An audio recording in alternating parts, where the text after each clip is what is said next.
Hey everybody, how's it going? So, I counted up the votes, I kind of went and looked over the polls, and it looks like everything came out pretty evenly in regards to when I should release the fudge recipes. So here's what I'm going to do. It's a little bit of a compromise. I'm not going to release all the episodes in one day. But at the same time, I'm also not going to make y'all wait a week between each. So I'm going to go ahead and call this week Fudge Week.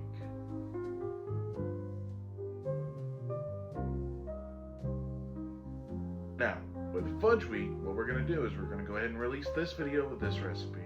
The next one will come out on Tuesday, and the final one will come out on Thursday as a Valentine's Day, here you go, this will impress him, her, or anywhere in between. So, that all being said, show me how it works out for you. Let me know what you think in the comments below. And as always, I appreciate y'all, and I will see you again next time.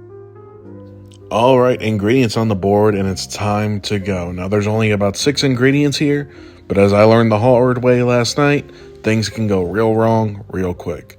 So the first thing you're going to do is you're going to take the ingredients listed and go ahead and put them into a medium pot.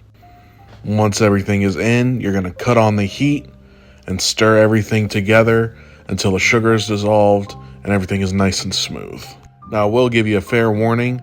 Make sure your pot is big enough for this, because as it heats up, it's going to rise a little bit, and you don't want it coming over the edges and making a big mess on your countertop. I'd also like to mention, go ahead and make sure your butter is cubed. It doesn't look like it here in the video, but mine is, and it just makes it easier to kind of mix in once you turn that heat up.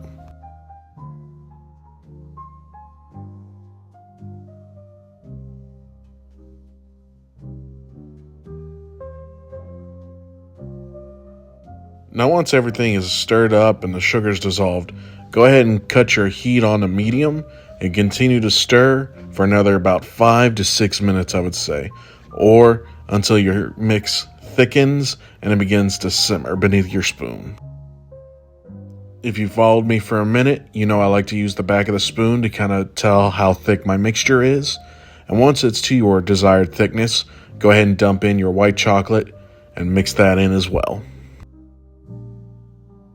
Now that's the easy part.